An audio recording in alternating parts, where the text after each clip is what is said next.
Hello കുട്ടികളെ, എല്ലാവർക്കും പ്രിയങ്ക ട്യൂട്ടോറിയൽസിലേക്ക് സ്വാഗതം.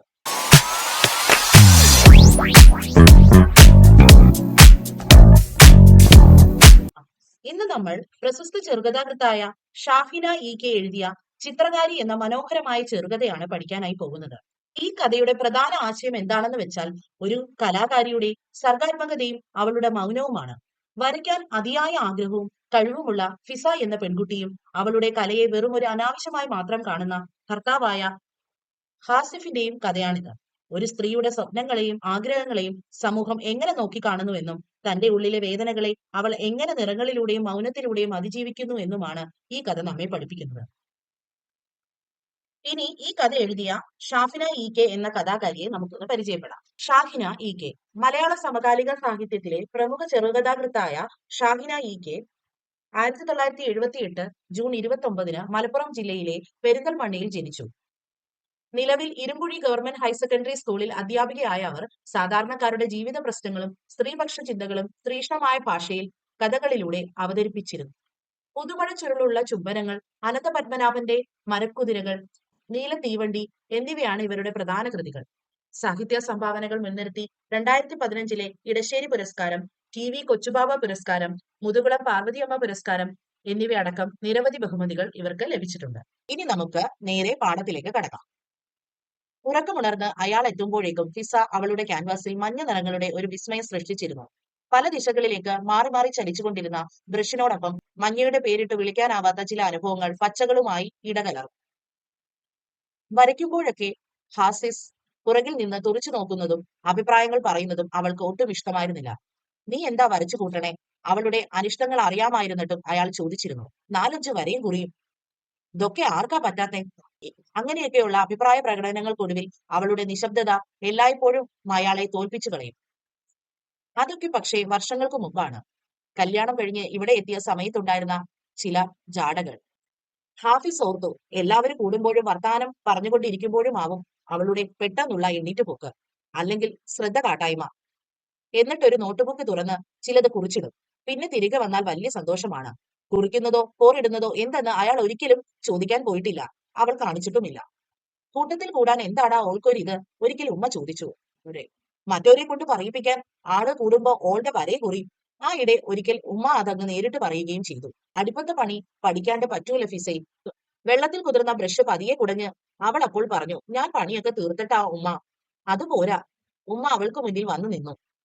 അനക്ക് കലത്തപ്പം ചുടാൻ അറിയോ? ഇല്ല. ചുക്കപ്പം ചുടോ? ഈ ഇല്ല. ബിരിയാണി വെക്കോ? അവളുടെ നിശബ്ദതയിൽ നിന്ന് ഊർജമെടുത്ത് ഒരു തോൽപ്പിക്കലിന്റെ ഭാവത്തോടെ ഉമ്മ പറഞ്ഞു, അടുപ്പത്തെ പണി ഒരു കടലാ ഫിസൈ.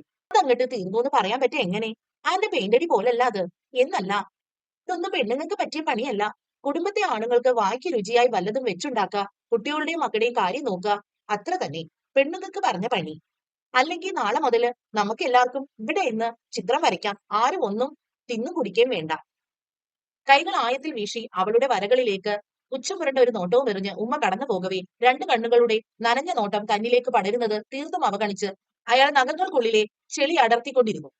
പിന്നെ കണ്ടിരുന്നേയില്ല കുറെ കാലം. പല കോലങ്ങളിലുള്ള അവളുടെ ബ്രഷുകളും ചായങ്ങളും, മിണ്ടാതിരുന്നുള്ള വരയും എഴുത്തും. എന്നിട്ടിപ്പോൾ വരയ്ക്കാതെ അവളൊക്കെയും മറന്നുപോയിരിക്കുമെന്ന ഹാഫിസിന്റെ കണ്ടെത്തലിനെ തീർത്തും തെറ്റിച്ച് വീണ്ടും അതേ താളത്തിൽ കൃത്യതയോടെ ബ്രഷ് ചലിപ്പിച്ച് 10 മണിക്ക് നീക്ക് ഒരിടത്ത് പോവാനുണ്ട്. ഹാഫിസ് ഒന്ന് മുരടനക്കി. ഫിസ ഒന്നും പറഞ്ഞില്ല.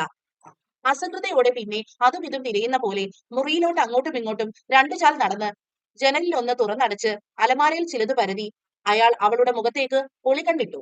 പിന്നെ കൈവിരലുകൾ ഒരേ വേഗത്തിൽ ചലിപ്പിച്ച് അവൾ തീർക്കുന്ന പുതിയ ചിത്രത്തിലേക്കും. പച്ചയുടെയും മഞ്ഞയുടെയും കുറേയേറെ വരകൾ. അയാൾക്കൊന്നും പിടികിട്ടിയതേയില്ല. ഓരോ തവണ അവൾ ബ്രഷ് ചലിപ്പിക്കുമ്പോഴും തെളിഞ്ഞു വരുന്ന പുതിയ അനുഭവങ്ങൾ അതല്ലാതെ ഫിസ അയാളെ നോക്കിയതേയില്ല. അവളുടെ വീട് നിറയെ ചിത്രങ്ങളായിരുന്നു. പലതരത്തിലുള്ളവ, വലുപ്പത്തിലുള്ളവ, നിറങ്ങളിലുള്ളവ. തറവാട് വീടിന്റെ കോലായി ചുമരിലും ഇരുപ്പുമുറകളിലും കൂടി കണ്ടിരുന്നു ചിലതൊക്കെ. ഓള് നന്നായി വരയ്ക്കും. പിന്നെ കുറച്ച് എഴുത്തും വായനയും. അവളുടെ ഉപ്പ പറഞ്ഞു. കല്യാണം ഉറപ്പിക്കാൻ പോവാന്ന് പറയുമ്പോഴും അവള് പറയണേ വര നിർത്തൂലാന്നാ. അതിനിപ്പോ എന്താ, ഓള് വരച്ചോട്ടെ, ഓളുടെ കൈകൊണ്ടല്ലേ. ഹാഫിസിന്റെ ഉപ്പ അലക്ഷം പറഞ്ഞു. നമുക്കെന്താ അതിന്, പണി ഓള് വരച്ച. ഫിസാന്ന് വെച്ചാ എന്താ അർത്ഥം? ഇടയ്ക്ക് കിട്ടിയ ഒരു നുറുങ്ങു നേരത്ത് ഹാഫിസ് ചോദിച്ചു.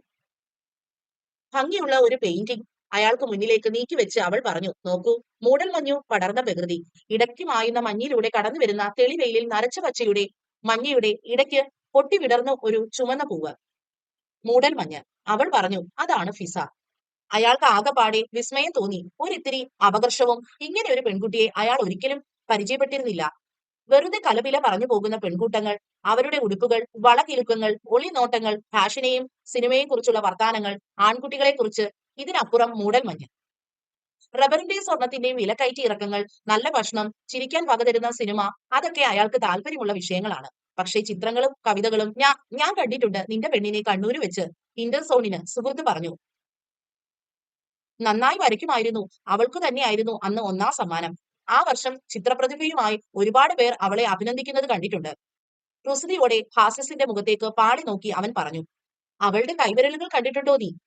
ഇവനിത് എന്താണ് പറയാൻ പോകുന്നതെന്ന് ആശങ്കപ്പെട്ടും അസഹിഷ്ണുതയോടും ഹാസിഫ് പറഞ്ഞു. ഇല്ല.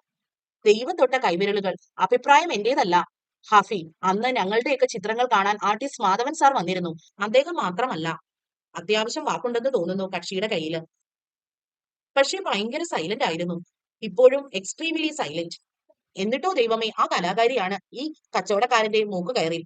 കുസൃതിയോടെ ആകുലത ഭാവിച്ച് അവൻ നെഞ്ചോട് കൈ ചേർത്ത് ഒക്കെയും തമാശയായി കരുതാൻ ശ്രമിച്ചെങ്കിലും ഹാസിഫിന് പെരുവിരൽ തൊട്ട് ഒരു ചൂട് അരിച്ചു കയറുന്നതായി തോന്നി. ഫിസയുടെ ബ്രഷ് ഇപ്പോൾ ഒരു കാട് തീർക്കുകയാണ് ക്യാൻവാസിൽ. മഞ്ഞപ്പച്ചകളുടെ മാത്രം കാട്. ഇടയ്ക്ക് അവ്യക്തമായ ഒരു വഴി. കാട് അങ്ങനെ പടർന്നു പടർന്ന്. മോൻ എവിടെ? അവൻ ഉണരാൻ നേരമായില്ലെന്ന് അറിഞ്ഞുകൊണ്ട് തന്നെ അയാൾ ചോദിച്ചു.